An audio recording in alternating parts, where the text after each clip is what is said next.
तेजस्विनावधीतमस्तु मा विद्विषावहै। ओम शांति शांति शांति। हरि ओम। श्री यतिराजाय विवेकानंद सूरये सच्चित्सुखस्वरूपाय स्वामिने तापहारिणे। ओम शांति शांति शांति। हरि ओम।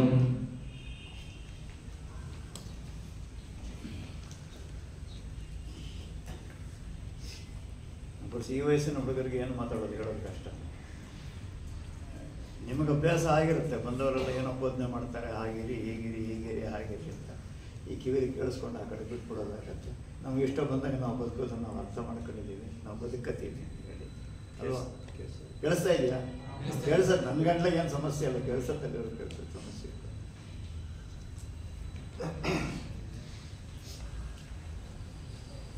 ಮುಂದಿನ ಭಾನುವಾರ ಇಲ್ಲಿ ಬರ್ತಾ ಇದ್ದೇನೆ. ಹಾಗೆ ಬರೋ ಭಾನುವಾರ ಅಲ್ಲ, ಅದರ ನಂತರದ ಭಾನುವಾರ. ಅದರ ನಂತರದ ಭಾನುವಾರ 28ಕ್ಕೆ ಬರೋದಕ್ಕೂ ಮುಂಚೆ ನನಗೆ ಚಳಿ ಬಿಡಬೇಕಲ್ಲ ಅಲ್ಲ. ಇದು ನಿಮಗೆ ಚಳಿ ಬಿಡೋ ಅವಶ್ಯಕತೆನೇ ಇಲ್ಲ, ಯಾಕಂದರೆ ನಿಮಗೆಲ್ಲ ಆಗೋದಿಲ್ಲ ಅಂತೇಳಿ ನನಗೆ ಚಳಿ ಬಿಡಲಿ ಅಂತೇಳಿ ಒಂದು ಸಾರಿ ಸ್ವಲ್ಪ ಪರಿಚಯ ಮಾಡ್ಕೊಂಡು ಹೋಗೋಣ ಅಂತ ನಾನು ಬಂದೆ ಅಷ್ಟೇ. ಈ ಸಭೆಗೆ ಏನು ವಿಷಯ ಮಾತಾಡಬಹುದು? ಬುದ್ಧವಾದ ಹೇಳೋ ಮನಸ್ಸಂತೂ ಇಲ್ಲ, ಯಾಕಂದರೆ ಅಷ್ಟು ಬುದ್ಧಿ ನನಗಿದೆ ಅಂತ ಅನಿಸಿಲ್ಲ, ಅಷ್ಟು ಚೊಕಟವಾಗಿ ನಾವು ಬದುಕಿದ್ದೀವಿ ಅನ್ನೋ ನಂಬಿಕೆನೂ ನನಗಿಲ್ಲ. ಯಾಕಂದರೆ ಮೊದಲು ನಾವು ಬದುಕಬೇಕು, ನಂತರ ಬೇರೆಯವ್ರಿಗೆ ಹೇಳಬೇಕಲ್ವ. ನಾವುಗಳು ಎಷ್ಟು ಬದುಕಿದ್ದೀವಿ ಅಂತ ಒಂದು ಸಾರಿ ಯೋಚನೆ ಮಾಡಿದಾಗ ಅನಿಸುತ್ತೆ, ಎಲ್ಲರೂ ಏನೋ ಮಾಡಿದ್ದು ಮುಚ್ಚಿಟ್ಕೊಂಡು ತಿರುಗಿದ್ದೆ ಜಾಸ್ತಿ ಇದೆಯೋ ಬದುಕಿನಲ್ಲಿ ಅಂತ ಹೇಳಿ. ಹಾಗಾಗಿ ಅದಿಲ್ಲ ತಲೆಯಲ್ಲಿ. ಆದರೆ ಇಲ್ಲಿ ಏನು ಹೇಳ್ಬೋದು, ಅಫ್ಕೋರ್ಸ್ ಒಂದು ನನ್ನನ್ನು ಬಹಳ ಕಾಡದಂಥ ವಿಷಯ ಒಂದೇನೆ ಅಂತ, ಈ ತರಹ ಯಾವುದೋ ಒಂದು ಹಾಸ್ಟೆಲು, ಯಾವುದೋ ಒಂದು ಆಶ್ರಮ ಕಟ್ಟಿ ಈ ಥರ ಹುಡುಗರನ್ನೆಲ್ಲ ಕೂರಿಸಿ ಅವ್ರಿಗೊಂದು ಜಾಗ ಮಾಡಿಕೊಟ್ಟು ಇದು ನಮ್ಮ ಕಲ್ಚರ್ ಅಂತ ಹೇಳಿ ಯಾತಕ್ಕೆ ಯಾರಾದರೂ ಮಾಡಬೇಕು ಅನ್ನೋದು ಯಾವೆಲ್ಲ ನಾವು ಯೋಚನೆ ಮಾಡಿದ್ದೀವಿ ಅಲ್ವಾ? ಅಲ್ಲ, ಅವ್ರು ಕೆಲಸವಿಲ್ಲ ಅದಕ್ಕೋಸ್ಕರ ಮಾಡ್ತಾ ಇದ್ದಾರೆ ಅಂತ, ಅಥವಾ ಇಲ್ವಾ? ಕೆಲಸ ಇಲ್ವಾ? ಅಲ್ಲ, ಇವತ್ತು ನಾನು ಇಲ್ಲಿ ಬಂದು ಕೂರ್ತೀನಿ ಮಾತಾಡಲಿಕ್ಕೆ, ನನಗೇನು ಬೇರೆ ಕೆಲಸ ಇಲ್ವಾ ಅಂತ ಹೇಳ್ತಾರೆ. ನಾನು ಪರಿಚಯ ಮಾಡೋದು ಮಾಡ್ಕೊಂಡ್ಬಿಡ್ತೇನೆ. ನಾನು ಹುಟ್ಟು ಬೆಳೆದದ್ದು ಹಾಸನ ನನ್ನ ಊರು. ಹಾಸನದ ಹತ್ರ ಹಳ್ಳಿ ಶಂಕ ಅಂತ ಒಂದು ಊರಿದೆ, ಅಲ್ಲಿ ನಾನು ಹುಟ್ಟಿ ಬೆಳೆದದ್ದು. ಓದಿದ್ದು ಅರಸೀಕೆರೆ, ಹಾಸನ ಮತ್ತು ಬೆಂಗಳೂರು, ಈ 3 ಜಾಗದಲ್ಲಿ ನಾನು ಓದಿದ್ದು. ನಾನು ಮೊದಲಿಗೆ ಮಾಡಿದ್ದು BSc, ಬ್ಯಾಚುಲರ್ ಆಫ್ ಸೈನ್ಸ್. ಅಂದರೆ ಆ ಕಾಲದಲ್ಲಿ ಬುದ್ಧಿವಂತರು ಅಂದರೆ ಫಿಸಿಕ್ಸು ಮ್ಯಾಥ್ಸು ಓದಿದ್ರೆ ಬುದ್ಧಿವಂತರು ಅಂತ ಕಳ್ತಿದ್ರು. ಈಗ ನನಗೆ 70 ವರ್ಷ ವಯಸ್ಸು, ಈಗ ಅರ್ಥ ಆಗ್ತಾ ಇದೆ ಫಿಸಿಕ್ಸು ಮ್ಯಾಥ್ಸು ಅಲ್ಲ ಬುದ್ಧಿವಂತಿಕೆ. ಬದುಕು ಬೇರೆಯೇ ಇದೆ, ಫಿಸಿಕ್ಸ್ ಮ್ಯಾಥ್ಸನ್ನು ಮೀರಿದ ಬದುಕೇನೋ ಇರ್ತದೆ ಅಂತ ಹೇಳಿ. ಅಫ್ಕೋರ್ಸ್ ನಮ್ಮಲ್ಲೊಂದು ಮೈಸೂರು ಝೂಗೆ ಹೋಗಿ ಚಿಂಪಾಂಜಿ ಮುಂದೆ 2 ಆ್ಯಪಲ್ಲು 1 ಆ್ಯಪಲ್ ಇಟ್ಟರೆ ಅದು 2 ಆ್ಯಪಲ್ ತೊಗೊಳುತ್ತೆ. ಅದಕ್ಕೆ ಲೆಕ್ಕ ಗೊತ್ತಾಗುತ್ತೆ ಅದಕ್ಕೆ ಅಲ್ವಾ? ಅದು ಗೊತ್ತಾಗಲ್ವ ಯಾವ್ದು ಜಾಸ್ತಿ ಇದೆ ಅಂತ ಗೊತ್ತಾಗೋದಿಲ್ವ ಅದಕ್ಕೆ. ಮತ್ತು ಅದಕ್ಕೆ ಬಹಳ ಬುದ್ಧಿ ಇದೆ ಅಂತ ಅದಕ್ಕೆ ಅಲ್ಲ, ಹಾಗಲ್ಲ, ಅದಕ್ಕೆ ಬೇಕಾದ ಬುದ್ಧಿ ಅದಕ್ಕಿದೆ. ಅಂದರೆ ಅದರ ಅವಶ್ಯಕತೆಗಳನ್ನು ಪೂರೈಸ್ಕೊಳ್ಳೋ ಬುದ್ಧಿ ಅದಕ್ಕಿದೆ ಅಷ್ಟೇ ಹೊರತು ಲೆಕ್ಕ ಬಂದಾಕ್ಷಣ ಬುದ್ಧಿವಂತ. ನಮ್ಮಲ್ಲಿ ಲೆಕ್ಕಕ್ಕೆ ಯಾಕೆ ಬುದ್ಧಿವಂತರು ಅಂತ ಕರೆದ್ರು ಅಂತ ಏನಾದ್ರು ಗೊತ್ತಿದೆ ನಿಮಗೆ? ನಿಮ್ಮಲ್ಲಿ ಇವಾಗ ಇರಬೇಕಲ್ಲ, ಮನೆಯಲ್ಲಿ ಲೆಕ್ಕ ಚೆನ್ನಾಗಿ ಬರುತ್ತೆ ಅಂದರೆ ಬುದ್ಧಿವಂತರು ಅಂತ ಕರೀತಾರಲ್ವ. ಮ್ಯಾಥಮೆಟಿಕ್ಸಲ್ಲಿ ಒಳ್ಳೆ ಮಾರ್ಕ್ಸ್ ಬಂದರೆ ಇದೆಯಾ? ಈಗಲೂ ಆ ನಂಬಿಕೆಗಳಿದೆಯಾ? ನೀವು ಹೇಳ್ಬೋದು, ತೊಂದರೆ ಇಲ್ಲ. ನಂಬಿಕೆಗಳು ಬದಲಾಗಿದೆಯೋ ಗೊತ್ತಿಲ್ಲ, ಇದೆ ನಂಬಿಕೆ ಅಲ್ವಾ? ಸೈನ್ಸ್ ಅಂದರೆ ಬುದ್ಧಿವಂತರು. ಯಾಕೆ ಸೈನ್ಸ್ ಅಂದರೆ ಬುದ್ಧಿವಂತರು? ತರ್ಕಬದ್ಧವಾಗಿ ಹೇಳ್ತಾರೆ. ಏನನ್ನ ತರ್ಕಬದ್ಧವಾಗಿ ಹೇಳ್ತಾರೆ? ಇರೋದನ್ನು ತರ್ಕಬದ್ಧವಾಗಿ ಹೇಳ್ತಾರಲ್ಲ, ಅದಕ್ಕೆ ಅದು ಇರೋದು ತರ್ಕಬದ್ಧವಾಗಿದೆ ಅಲ್ವಾ? ಇಲ್ವಾ? ಅನ್ಸಲ್ವಾ ಹಾಗಂತ? ಅಲ್ಲಿಗೇನು ಆ ತರ್ಕ ಅರ್ಥ ಆಯಿತು ಅನ್ನೋದಕ್ಕೋಸ್ಕರ ನಮ್ಮನ್ನು ಬುದ್ಧಿವಂತರು ಅಂತ ಕರೀತಾರೆ. ಲೆಕ್ಕನ ಯಾಕೆ ಬಹಳ ಬುದ್ಧಿವಂತರು ಅಂತ ಕರೆಯೋರು? ನಮ್ಮಲ್ಲಿ ಲೆಕ್ಕ ಅಂದರೆ ಎಣಿಸೋದು ಅಂದರೆ ದುಡ್ಡು ಅಂದರೆ ಸುಖ. ಹಾಗಾಗಿ ಸುಖಕ್ಕೆ ಪೂರಕ ಲೆಕ್ಕ ಅಂತ. ಆ್ಯಕ್ಚುಯಲ್ ಆಗಿ ಲೆಕ್ಕ ಹಾಕೋರು ಯಾರು ಸುಖವಾಗಿ ಅಲ್ಲ, ಅವ್ರು ಬರೀ ಲೆಕ್ಕ ಹಾಕ್ತಾನೆ ಇರ್ತಾರೆ ಹಾಗಾಗಿ ಇದೆಲ್ಲೋ ಕೆಲವು ಅಪಸವ್ಯಗಳು ಅಂತ ನಾ ಕರಿತೀನಿ. ಅಂದರೆ ಇವೆಲ್ಲ ನಮ್ಮ ಕಾನ್ಸೆಪ್ಟ್ಗಳು, ನಂಬಿಕೆಗಳು. ಅದು ಯಾವುದೂ ಅಲ್ಲ. ನಾನು ಓದಿದ್ದು ಸೈನ್ಸು, ನಂತರ ಇಂಜಿನಿಯರಿಂಗ್ EMI ಅಂತ ಮಾಡ್ಕೊಂಡಿದ್ದು. ಅದಾದಮೇಲೆ ಆ ಕಾಲದಲ್ಲಿ, ನಾನು ಓದಿದ್ದ ಕಾಲದಲ್ಲಿ ಇಂಜಿನಿಯರ್ಗಳಿಗೆ ಅಷ್ಟು ಕೆಲಸ ಬೇಗ ಕೊಡ್ತಿರಲಿಲ್ಲ. ಪೋಸ್ಟ್ ಆಫೀಸ್ ಕೆಲಸಕ್ಕೆ ಸಿಗೋದೆ, ಅಲ್ಲೇ ಟೈಮ್ ಕ್ಲರ್ಕ್ ಅಂತ ಹೇಳಿ 1-2 ವರ್ಷ ಕೆಲಸ ಮಾಡಿದೆ. ಅಲ್ಲಿಂದ ಆದಾಯ ತೆರಿಗೆ ಇಲಾಖೆಗೆ ಇನ್ಸ್ಪೆಕ್ಟರ್ ಆಗಿ ಬಂದೆ. ಅಲ್ಲಿಂದ ಇನ್ಸ್ಪೆಕ್ಟ್ರಿಂದ income tax officer, assistant commissioner, deputy commissioner ಆಗಿ 2007ರಲ್ಲಿ ವಾಲಂಟರಿ ರಿಟೈರ್ಮೆಂಟ್ ತಗೊಂಡೆ. ಅಫ್ಕೋರ್ಸ್ ಅವಾಗೆಲ್ಲ ಭಾಳ ಜನ ನನಗೆ ಹೇಳಿದ್ರು, deputy commissioner income tax voluntary retirement ತಗೋತೀನಿ, ಎಷ್ಟು ವರ್ಷ ಸರ್ವಿಸ್ ಇದೆ ಅಂತ. 6 ವರ್ಷ ಸರ್ವಿಸ್ ಇದೆ. ಪೆದ್ದು ಅಂತ ಕರೆದ್ರು. ಯಾಕೆ ಪೆದ್ದು ಅಂತ ಕರೆದ್ರು? ಒಂದು ದುಡ್ಡು ಮಾಡೋ ಜಾಗ ಇದೆ, ಇದನ್ನು ಬಿಟ್ಟು ಹೋಗ್ತಾ ಇದ್ದಲ್ಲ ಇನ್ನೆಂತ ಪೆದ್ದ ಹಿಮ ಅಲ್ವಾ? ಅದಕ್ಕೆ ದುಡ್ಡು ಮಾಡುವವರು ಬುದ್ಧಿವಂತರು ಅಂತ. ಹೌದಾ? ಇದೊಂದು ಸಮಸ್ಯೆ ಇದೆ. ಅದೆಲ್ಲ ಅರ್ಥ ಆಗೋ ಹೊತ್ತಿಗೆ ನಮ್ಮ ಕಾಲ ಮುಗಿದೋಗಿರುತ್ತೆ. ನನಗೆ ಬದುಕು ಅರ್ಥ ಆಗೋ ಹೊತ್ತಿಗೆ ಬದುಕೋ ಚೈತನ್ಯ ಮುಗಿದೋಗಿತ್ತು. ಅರ್ಥವಾಯ್ತಾ ನಿಮಗೆ ಹೇಳ್ತಾ ಇರೋದು? ನಾನು ಯಾವತ್ತೂ ಅಂತಿದ್ದೆ, ಒಂದು 20 ವರ್ಷ ಮುಂಚೆ ಬದುಕು ಅರ್ಥ ಆಗಿದ್ದಿದ್ರೆ ಇನ್ನು ಚೆಂದ ಬದುಕಬಹುದಿತ್ತೇನೋ ಅಂತ ಅಲ್ವಾ? ಎಲ್ಲ ಗೊತ್ತಾಗಿ ಇಂಥದ್ದೇ ಬೇಕು ಬದುಕಿಗೆ ಅಂತ ಗೊತ್ತಾದಾಗ ಬದುಕು ಮುಗಿದೇ ಹೋಗಿದೆ. ನಾವು ನಾಳೆಗಳನ್ನ ಎಷ್ಟಿದೆ ಅಂತ ಗೊತ್ತಿಲ್ಲ, ಐಡಿಯಾ ಇಲ್ಲ ಅಲ್ಲ. ಇಂಥ ಬಿಟ್ಟು ಹೋದದ್ದೇ ಜಾಸ್ತಿ ಇದೆ, ನಂತರದ್ದು ಎಷ್ಟಿದೆ ಗೊತ್ತಿಲ್ಲ ಅನ್ನೋ ಪ್ರಶ್ನೆ. ಹಾಗಾಗಿ ಎಲ್ಲೋ ಒಂದು ಕಡೆ ಈ ತರಹದ ಸಂಸ್ಥೆಗಳಲ್ಲಿ ಓದಿದಾಗ ಪ್ರಾಯಶಃ ಬದುಕು ಸ್ವಲ್ಪ ಬೇಗ ಅರ್ಥ ಆಗುತ್ತೆ ಅಂತ. ಅಂದರೆ ನಾನು ಓದಿದ್ದ ಜಾಗಗಳಲ್ಲಿ ನನಗೆ ಯಾರೂ ಬದುಕನ್ನು ಅಷ್ಟು ಬೇಗ ಅರ್ಥ ಮಾಡಿಸ್ಲಿಲ್ಲ. ನಾವುಗಳೆಲ್ಲ ಓದಬೇಕಾದ್ರೆ ಒಂದೇ ಇದ್ದಿತ್ತು ತಲೆಯಲ್ಲೇನು, ಓದಬೇಕು, ಒಳ್ಳೆ ಮಾರ್ಕ್ಸ್ ತಗೋಬೇಕು, ಕೆಲಸಕ್ಕೆ ಸೇರಬೇಕು, ಆಮೇಲೆ ಏನು ಮಾಡಬೇಕು, ದುಡ್ಡು ಮಾಡಬೇಕು, ಆಮೇಲೆ ಮನೆ ಕಟ್ಟು, ಆಮೇಲೆ ಮದುವೆ ಮಕ್ಕಳು, ಆಮೇಲೆ ಅಷ್ಟಕ್ಕೆ ನಿಂತು ಹೋಗ್ಬಿಡುತ್ತೆ. ಯಾಕಂದ್ರೆ ಅದಾದ್ಮೇಲೆ ವಯಸ್ಸಾಗುತ್ತೆ, ರೋಗ ಬರುತ್ತೆ, ಸಾಯ್ತೀವಿ. ಆದಷ್ಟು ಭಾಗ ನಾವು ಯೋಚನೆ ಮಾಡೋದಿಲ್ಲ. ಅದಕ್ಕೇನೋ ಆಜುಬಾಜು ನಿಂತು ಹೋಗ್ಬಿಡುತ್ತೆ ಅಂತೇಳಿ ಬದುಕಲ್ಲಿಗೆ ನಿಲ್ಲೋದಿಲ್ಲ ಅಲ್ಲ. ಪ್ರಾಯಶಃ ಒಂದು ದೃಷ್ಟಿಕೋನಗಳ ಬದಲಾವಣೆಗೆ ನಮ್ಮಲ್ಲಿ ಬಹಳ ಜನ ಇದೆ. ನಾವು ಕಾಲೇಜ್ ಓದ್ತಾ ಇದ್ದಾಗಲೂ ಹೇಳ್ತಾ ಇದ್ವು, ಒಂದು ಮನುಷ್ಯನಿಗೂ ಪ್ರಾಣಿಗೂ ಡಿಫರೆನ್ಸ್ ಏನು ಅಂತ. ನಿಮ್ಮ ಪ್ರಕಾರ ಏನು ಡಿಫರೆನ್ಸು? ಮನುಷ್ಯನಿಗೂ ಪ್ರಾಣಿಗೂ ಬ್ರೈನ್ ಇದೆ ಅಂತ, ಯೋಚನೆ ಮಾಡೋ ಶಕ್ತಿ ಅಂದರೆ ಮೆಥಡ್ ಇದೆ ಅಂತ. ಇಲ್ಲಿ ಹಿಂಭಾಗದಲ್ಲಿ ಒಂದು ಬ್ರೈನ್ ಭಾಗ ಇದೆಯಂತೆ, ಅದನ್ನು ಅವರ ರೆಪ್ಟಿಲಿಯನ್ ಬ್ರೈನ್ ಅಂತ ಕರೀತಾರೆ, ಹಿಂಭಾಗದ್ದು. ನಮ್ಮಲ್ಲಿ ಸೈನ್ಸಲ್ಲಿ ಮೆಡಲಾ ಒಬ್ಲಾಂಗೇಟ ಅಂತೀವಿ ಅಂತ ಕಾಣ್ತದೆ. ಸೆರಿಬ್ರಮ್, ಸೆರಿಬೆಲ್ಲಮ್, ಮೆಡಲಾ ಒಬ್ಲಾಂಗೇಟ ಅಂತ 3 ಭಾಗ ಮಾಡ್ಕೊತೀವಿ. ಒಂದು ತರ್ಕಕ್ಕೆ, ಒಂದು ಕ್ರಿಯೇಟಿವಿಟಿಗೆ, ಇನ್ನೊಂದು ರೆಪ್ಟಿಲಿಯನ್ ಬ್ರೈನ್ ಅಂತೆ. ಆ ರೆಪ್ಟಿಲಿಯನ್ ಬ್ರೈನ್ ಅಂದರೆ ಅದು ರಿಯಾಕ್ಟ್ ಮಾಡುತ್ತೆ, ಪ್ರತಿಕ್ರಿಯಿಸೋಕ್ಕೆ. ಅಲ್ಲಿಗೆ ನಾವೆಲ್ಲರೂ ಮನುಷ್ಯರು ಪ್ರಾಣಿ ಥರನೇ ಪ್ರತಿಕ್ರಿಯಿಸ್ತೀವಿ ಇಲ್ವಾ? ರಿಫ್ಲೆಕ್ಸ್ ಆಕ್ಷನ್ ಅಂದರೆ ಏನು? ಅದೇ ಅಲ್ವಾ ಹೆಚ್ಚು ಕಮ್ಮಿ.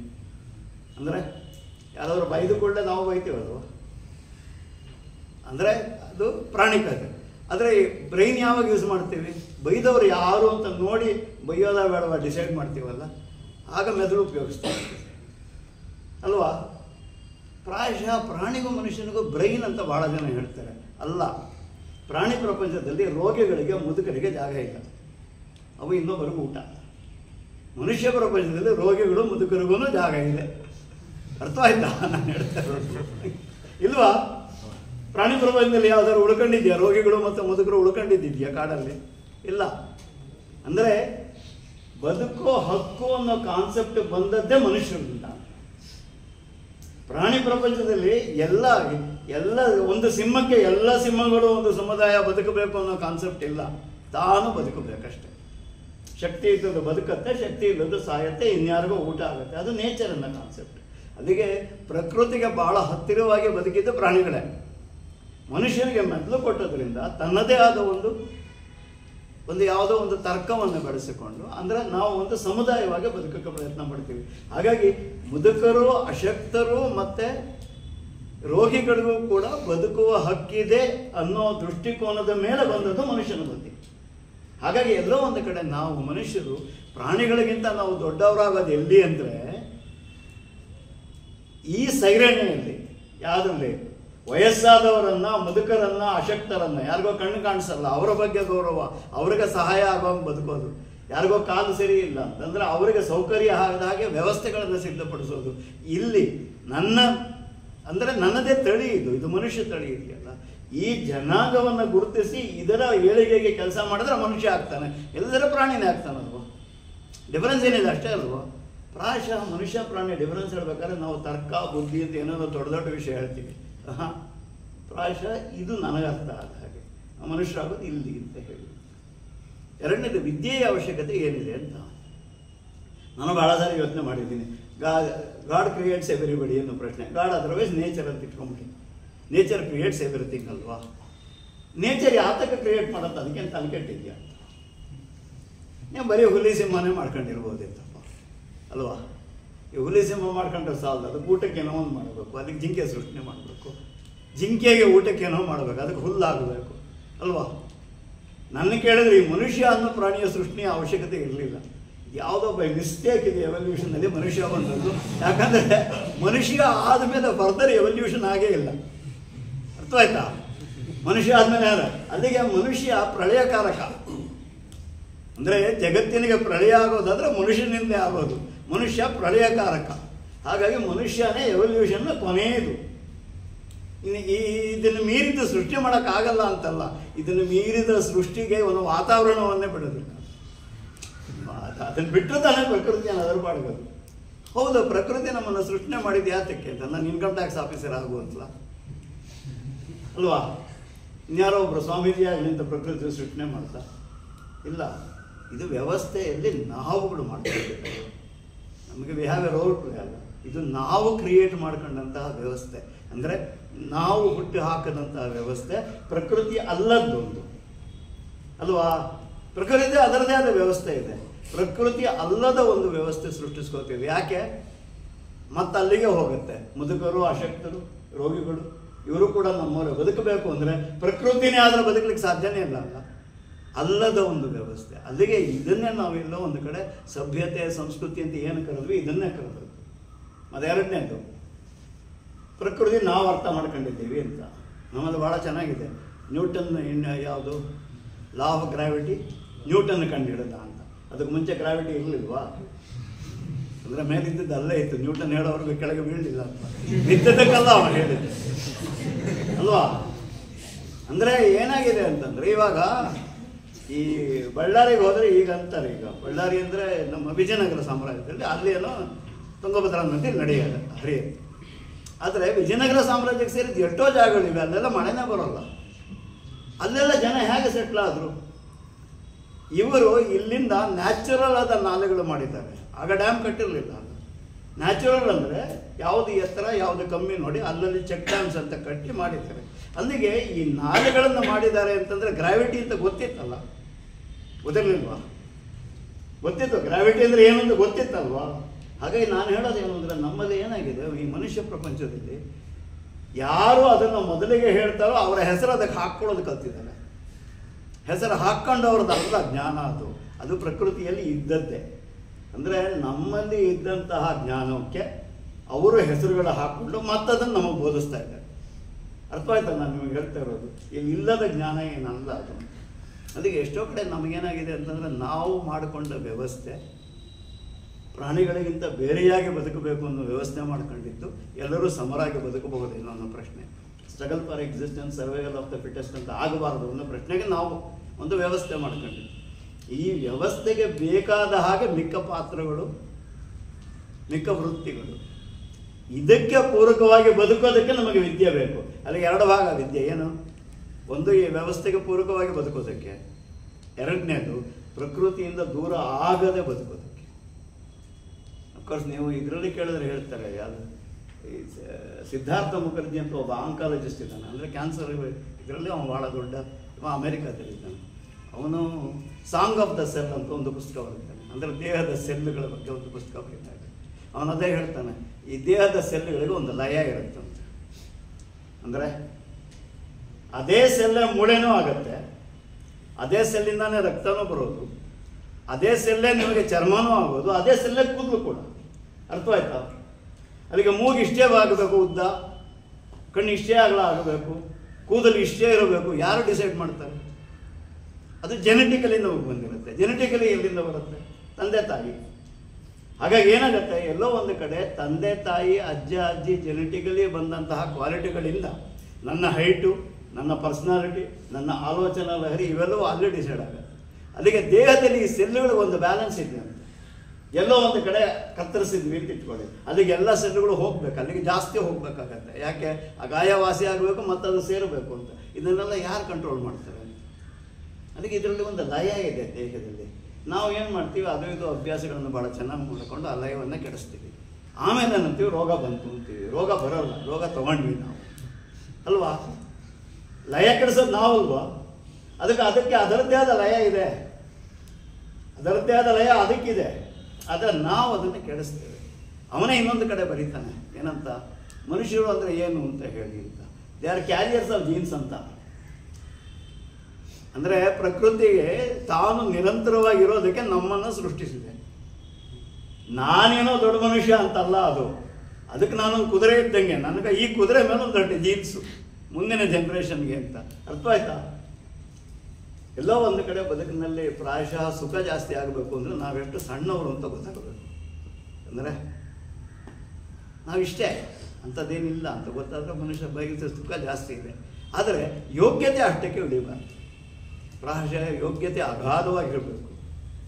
ಮೂರ್ತಿಯಾಗಿ ಪ್ರಾಯಶಃ ತೃಣವಾಗಿ ಬದುಕಿದ್ರು ಸಾಕು. ಭಾವದಲ್ಲಿ ಯೋಗ್ಯತೆಯ ದೃಷ್ಟಿನಲ್ಲಿ ಅಗಾಧವಾಗಿ ಬೆಳೆಸ್ಕೊಳ್ಳೋಕೆ ಪ್ರಯತ್ನ ಪಡಬೇಕು. ಪ್ರಾಯಶಃ ಈ ದೃಷ್ಟಿಕೋನದಲ್ಲಿ ಬದುಕೋದಕ್ಕೆ ನಾ ಪ್ರಯತ್ನ ಪಟ್ಟಿದ್ದೀನಿ.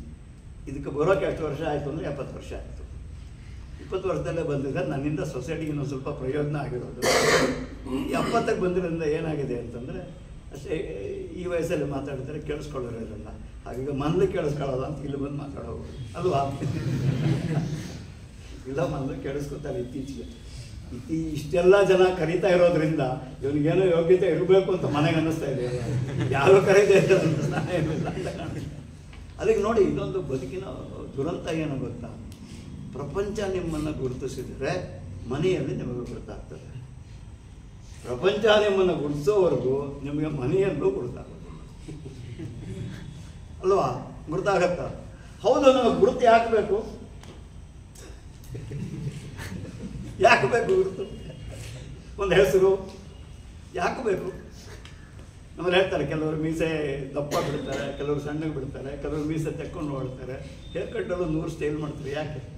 ನಮ್ಮದೇ ಆದ ಒಂದು ಅಲ್ವಾ. ಸ್ವಾರ್ಥ ಅಲ್ಲ. ಪ್ರಕೃತಿ ನಮ್ಮನ್ನು ಸೃಷ್ಟಿಸಿರೋದೇ ನಮ್ಮನ್ನು ನಾವು ಪ್ರೀತಿಸ್ಕೊಳ್ಳೋಕ್ಕೆ ಅಲ್ವಾ. ಅರ್ಜ್ ಟು ಲೀವ್ ಅನ್ನೋದು ಪ್ರಕೃತಿ ನಮಗೆ ಕೊಟ್ಟದ್ದು. No living creature is created by nature to die ಅಂತೆ. Every creature is created to live. It fights and lives. ಎಲ್ಲಿವರೆಗೂ? ಅದಕ್ಕೊಂದು ಲೈಫ್ ಸ್ಪ್ಯಾನ್ ಇದೆ. ಅಂದರೆ ಈಗ ಮಾರುತಿ ಕಾರ್ ಮಾಡ್ಬೇಕಾದ್ರೆ ಅದಕ್ಕೊಂದು ಲೈಫ್ ಸ್ಪ್ಯಾನ್ ಅಂತಾರಲ್ಲ, ಹಾಗೆ ಪ್ರತಿಯೊಂದು ಜೆನೆಟಿಕಲಿ ಬಂದಾಗ ಅದಕ್ಕೊಂದು ಲೈಫ್ ಸ್ಪ್ಯಾನ್ ಇರುತ್ತೆ. ಆ ಲೈಫ್ ಸ್ಪ್ಯಾನ್ ಇರೋವರೆಗೂ ಬದುಕಬೇಕು ಅಂತಲೇ ಅದು ಕಷ್ಟಪಡೋದು. ನಾವು ಏನೇನೋ ಮಾಡೋದನ್ನು ಸಾಯಿಸ್ತೀವಿ ಅಷ್ಟೇ. ಪ್ರಾಯಶಃ ವಿದ್ಯೆ ಬೇಕಾದ ಇದಕ್ಕೆ. ಅಂದರೆ ಪ್ರಕೃತಿಯೊಟ್ಟಿಗಿನ ನೆಂಟಸ್ತಿಗೆಯ ಸಮತೋಲನ ಕೆಡಿಸಿಕೊಳ್ಳದೆ ನನ್ನದೇ ಆದ ಒಂದು ವ್ಯವಸ್ಥೆಯನ್ನು ಒಂಥರ ಸಮಸ್ಯೆ ಇಲ್ಲದ ಹಾಗೆ ಮುಂದುವರಿಸೋದಕ್ಕೆ ಪ್ರಾಯಶಃ ವಿದ್ಯೆಯ ಅವಶ್ಯಕತೆ ಇದೆ. ಇಂಜಿನಿಯರ್ ಆಗೋದು, ಡಾಕ್ಟರ್ ಆಗೋದಿಲ್ಲ, ಬೇರೆ ಇಂಧನದ ಪೂರೈಕೆ ಅಷ್ಟೇ. ಏನು, ಕಲ್ಲಿದ್ದು ತಿನ್ನೋರು ಕಲ್ಲಿದ್ದು, ಪೆಟ್ರೋಲ್ನವ್ರು ಪೆಟ್ರೋಲು, ಡೀಸೆಲ್ನವರು ಡೀಸೆಲ್, ಈ ಥರದ್ದು. ಅದರ ಅವಶ್ಯಕತೆಗೆ ನಾವು ಕೆಲಸಕ್ಕೆ ಸೇರಬೇಕು, ಸಂಪಾದನೆ ಮಾಡೋಕ್ಕೆ ಅದರ ಬೇಕಲ್ಲ ಅಲ್ವಾ. ಹಾಗಾಗಷ್ಟೇ. ಜಮೀನು ಮಾಡ್ಕೊಂಡೇ ಇರ್ಬೋದಿತ್ತು ಅಂತ ಅಂತಾರೆ.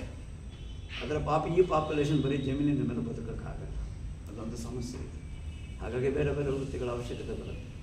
ಎನಿವೆ, ವಿಷಯ ಹೋದರೆ ವಿಸ್ತಾರವಾಗಿ ಹೋಗುತ್ತೆ. ಇವತ್ತಿಗೆ ಸಾಕಂದೆ ನಾನು ಅಲ್ಲ. ನಾನು ಮಾತಾಡಿದ್ದಿಷ್ಟೊತ್ತು ಯಾಕೆ ಅಂದರೆ ಅದೇನೋ ಫಂಕ್ಷನ್ಗೆ ಇವ್ರದ್ದು ಕರೆದಿದ್ದಾರೆ, ಈ ಮನುಷ್ಯನಿಗೆ ಯೋಗ್ಯತೆ ಸ್ವಲ್ಪ ಇದೆ ಅಂತ ನಿಮಗೆ ಅನ್ನಿಸ್ತೆ ಅಂತ ನಾನು ಮಾತಾಡ್ತಾ ಇದ್ದೇನೆ. ಒಂದು ನನಗೇನೋ ಇದೆ ಅನ್ನೋ ಪ್ರಶ್ನೆ ಅಲ್ಲ. ನೋಡೋಣಂತೆ. ಖುಷಿ ಆಯಿತು ಈ ಜಾಗಕ್ಕೆ ಬಂದು. ಜಾಗದಲ್ಲಿ ನೋಡಿ ಭಾಳ ಖುಷಿ ಆಯಿತು. ಅಲ್ಲಿ ಯಾರೋ ನನಗೆ ಚಿತ್ರದುರ್ಗದವ್ರು ಸಿಕ್ಕರು, ಹಿರಿಯೂರ ಹತ್ರ ಇದ್ದೀವಿ ಅಂತ. ಅವರು ಅಡಿಕೆ ಅಂತಂದರು, ಇನ್ನೆಲ್ಲೋ ಅಂದರು, ಅವರು ಅಡಿಕೆ ಅಂದರು. ಎಲ್ಲ ತೆಂಗಿನ ಮರ ತೆಗೆದು ಅಡಿಕೆ ಹಾಕ್ತಾಯಿದ್ದಾರೆ. ಲೆಕ್ಕ ಜಾಸ್ತಿ ಅಂದರೆ ಇದೇ ಗೋಳು. ಅಂದರೆ ತಿನ್ನೋದನ್ನು ಬಿಡ್ತೀವಿ, ಅಗದು ಉಗಿಯೋದನ್ನು ಬಿಡ್ತೀವಿ ಅಲ್ವಾ. ಅಡಿಕೆ ಏನು ಮಾಡ್ತೀವಿ? ಅಗದು ಉಗಿತೀವಲ್ವಾ, ನುಗ್ತೀವ ಹೊಟ್ಟೆಗಾದ್ರು. ಹಾಂ ಇಲ್ವಾ? ತಿನ್ನೋದನ್ನು ಬಿಡ್ತೇವೆ. ಏನಂದರೆ ಇದು ಒಂದೇ ವರ್ಷಕ್ಕೆ ಒಂದು ಸಾರಿ ಔಷಧ ಹೊಡೆದು, ಒಂದು ಸಾರಿ ಗೊಬ್ಬರ ಹಾಕಿ, ಮಳೆಗಾಲಕ್ಕೆ ನೀರಿಗೆ ಬಿಟ್ಟುಬಿಟ್ರೆ ವರ್ಷಕ್ಕೊಂದು ಸಾರಿ ಕಾಸು ಬಂದ್ಬಿಡುತ್ತೆ ಅಲ್ವಾ. ಕೆಲಸಕ್ಕೆ ಜನ ಬೇಕಾಗಲ್ಲ ಅಂತ ಇಲ್ವಾ. ಏನಿವೆ ಎಕನಾಮಿಕ್ಸು ಅಲ್ಲ, ಸೋಷಿಯಾಲಜಿ ಕೂಡ ಭಾಳ ಇಂಪಾರ್ಟೆಂಟ್ ಜೀವನಕ್ಕೆ. ನಮ್ಮಲ್ಲಿ ಬರೀ ಎಕನಾಮಿಕ್ಸೇ ಇಂಪಾರ್ಟೆಂಟು. ಎಕನಾಮಿಕ್ಸ್ ಮಾತ್ರ ಆಗಲಿ. ಆದರೆ ಅವೆಲ್ಲದಕ್ಕೆ ಒಂದು ದುಡ್ಡು ಬೇಕು. ದುಡ್ಡು ಇಲ್ಲದೆ ಬದುಕೋಕ್ಕಾಗಲ್ಲ ಅದರ ದುಡ್ಡು ಒಂದಿದ್ರೆ ಸಾಕು ಅಂದ್ರೆ ಸಾಕು. ಅಲ್ಲಿಗೆ ನೀವೇನು ಮಾಡ್ತೀರಿ ಅಂದರೆ ಹುರುಳಿ ಸಂಪಾದನೆ ಮಾಡೋ ಹುಮ್ಮಸ್ಸಿನಲ್ಲಿ ಅಗಿಯೋ ಚೈತನ್ಯ ಕಳ್ಕೊಂಡ್ರೆ ಹುರುಳಿ ಇರುತ್ತೆ, ನಿಮ್ಗೆ ಅಗಿಯೋಕ್ಕಾಗಲ್ಲ. ಹಾಗಾಗಿ ನೀವು ಅಗಿಯೋ ಚೈತನ್ಯ ಆರೋಗ್ಯವನ್ನು ಉಳಿಸಿಕೊಂಡು ಹುರುಳಿ ಸಂಪಾದಿಸಿದ್ರೆ ಸುಖ ಇರುತ್ತೆ ಬದುಕಿನಲ್ಲಿ. ಬರೀ ಹುರುಳಿನೇ ಸಂಪಾದಿಸಿದ್ರೆ ಮತ್ತು ಸುಖ ಇಲ್ಲ. ಇನ್ಯಾರೋ ತೊಗೊಂಡು ಹೋಗ್ತಾರೆ, ಹೊಟ್ಟೆ ಉರಿ, ಇರಿಟೇಷನ್ ಎಲ್ಲ ಶುರುವಾಗ್ತದೆ. ಏನಿವೆ ನೋಡೋಣ ಭಾನುವಾರಕ್ಕೆ.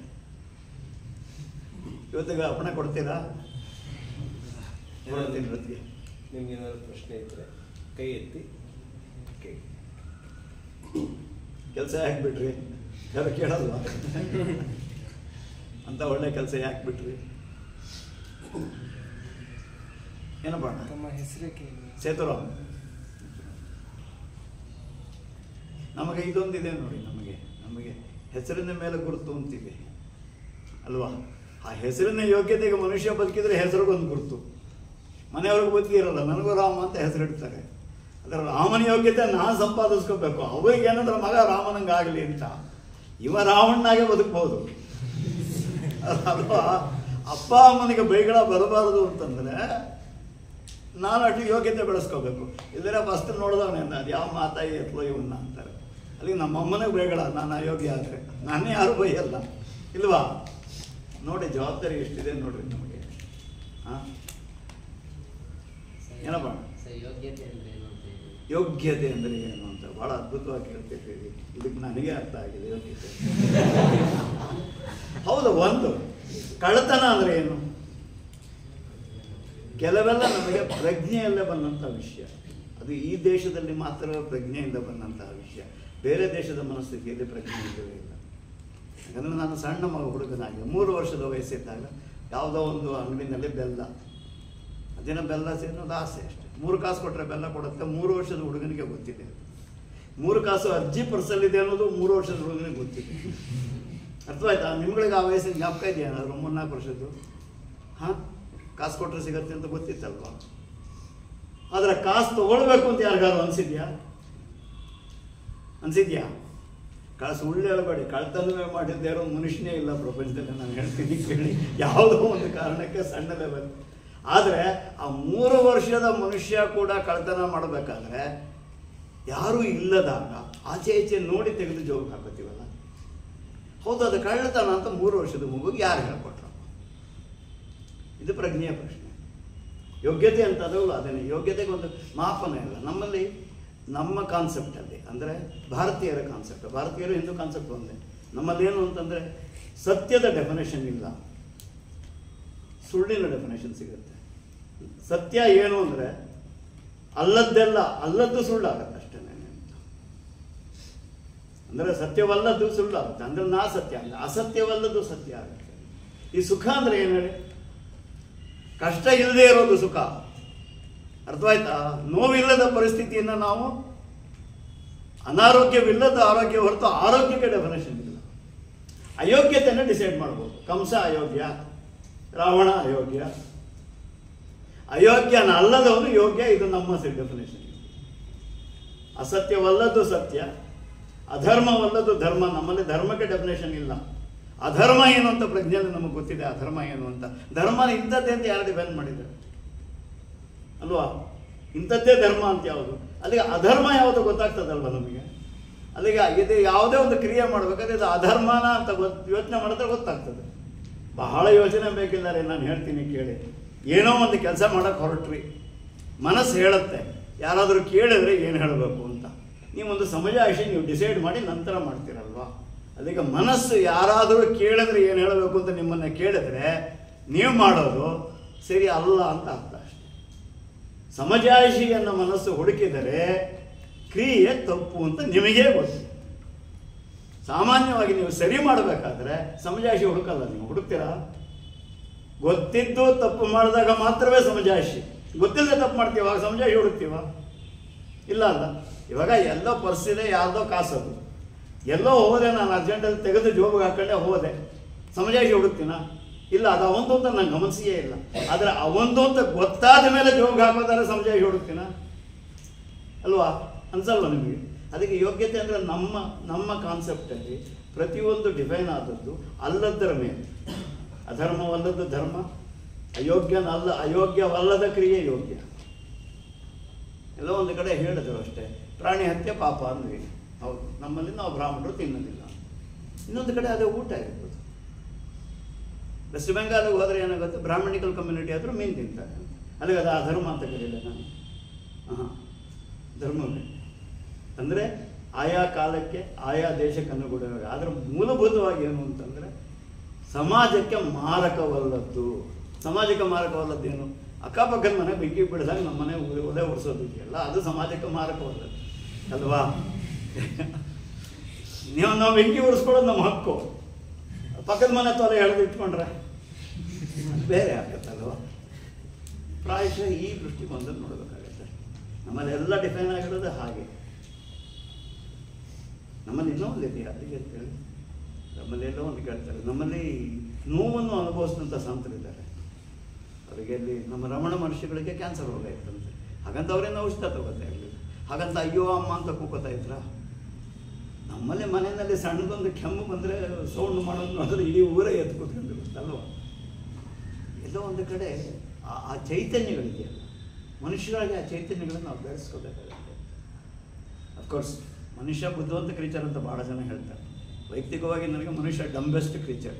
ಯಾಕೆಂತಂದರೆ ಯಾವ ಪ್ರಾಣಿನೂ ರೋಗ ಬಂತು ಅಂತ ಓಡಾಡಿಲ್ಲ, ನಾಳೆ ಊಟ ಇಲ್ಲ ಅಂತ ತಲೆ ಕೆಡಿಸ್ಕೊಂಡಿದ್ಯಾ? ಹಾಂ, ನಾಳೆ ಹೆಂಗಪ್ಪ ಅಂತ ಯೋಚನೆ ಮಾಡಿಲ್ಲ ಅದು ಅಲ್ವಾ? ಅಂದರೆ ನೇಚರಿಗೆ ಸೇರಿಕೊಂಡು ನೇಚರ್ನ ಭಾಗವಾಗಿ ಬದುಕುತ್ತೆ. ಬುದ್ಧಿ ಕೊಟ್ಟದ್ದು ಎರಡೂ ಇದರಲ್ಲಿ ಕೆಲಸ ಮಾಡಿದ್ದೆ. ಒಂದು ಪ್ರಯೋಜನವೂ ಹೌದು, ಎರಡನೇದು ಮಾರಕವೂ ಹೌದು. ಇವತ್ತೇ ಹೇಳ್ತಾ ಇದ್ದೆ ನಾನು, ಅಲ್ಲೆಲ್ಲ ಉತ್ತರ ಕನ್ನಡದ ಕಡೆ ಎಲ್ಲ ರಣಚಂಡಿ ಮಳೆ ಈ ಥರ ಎಲ್ಲ ನ್ಯೂಸಲ್ಲಿ ಹಾಕ್ತಾರೆ. ನಿಮಗೆ ಬಿಡಿ, ಇಲ್ಲಿ ನ್ಯೂಸ್ ಎಷ್ಟು ನೋಡ್ತಿರೋ ಗೊತ್ತಿಲ್ಲ ನನಗೆ. ಕೂಗ್ತಾ ಇರ್ತಾರೆ ಮಳೆ ಈ ಸರಿ ಅಷ್ಟು, ಇಲ್ಲಿ ಇಷ್ಟು, ಹಾಗೆ ಹೀಗೆ ಅಂತ. ಮಾಪನ ಯಾರು ಕೊಟ್ಟವ್ರು ಇಷ್ಟೇ ಬರಬೇಕು ಮಳೆ ಅಂತ ಅಲ್ವಾ? ಇದೆಯಾ ಮಾಪನ ಏನಾದ್ರು ಇದೆಯಾ ಇಷ್ಟೇ ಇರಬೇಕು ಅಂತ? ನಾನು ಯಾರನ್ನ ನೋಡಿ ಅವಳು ಭಾಳ ಹೈಟು ಅಂತೀನಿ ನಾನು. ಯಾರೇ ಭಾಳ ಹೈಟು ಅಂದ್ರೆ ಅರ್ಥ ಏನಿದೆ, ನಾನು ಕುಳ್ಳ ಅಂತ ಅಷ್ಟೇ ಅಲ್ವಾ? ಅಂದರೆ ನಾನು ಮುಖ್ಯ, ನನ್ನ ಮೂಲಕ ಎಲ್ಲವನ್ನು ಅಳಿತೀನಿ. ನಾನು ಮಾಪನವೇ ಪ್ರಪಂಚಕ್ಕೆ ಅಲ್ಲ ಅಲ್ವಾ? ಹಾಗಾಗಿ ಭಾಷೆ ಬದಲಾಗಬೇಕಾಗುತ್ತೆ. ಭೂಕುಸಿತ ಅಂತಾರೆ ಅಂದರೆ ಏನು ಹೇಳಿ, ರೋಡ್ ಸರಿಯಾಗಿ ಹಾಕಲಿಲ್ಲ ಅಂತ. ಯಾರೋ ಕಾಂಟ್ರಾಕ್ಟರ್ ತಿಂದುಬಿಟ್ಟ, ಮಂತ್ರಿ ಕಮಿಷನ್ ಕೊಟ್ಟ, ಹಾಗಾಗಿ ಭೂಕುಸಿತ ಆಗಿದೆ. ಮಳೆ ಬೈದೆ ಏನ್ರಿ ಪ್ರಯೋಜನ? ಮಳೆ ಬಂದರೆ ಗುಡ್ಡ ಕುಸಿಯತ್ತಪ್ಪ ಅಲ್ವಾ? ಅನ್ಸಲ್ವಾ ನಿಮಗೆ? ಅದು ಮಳೆದ ತಪ್ಪು, ನಂದ ತಪ್ಪದು.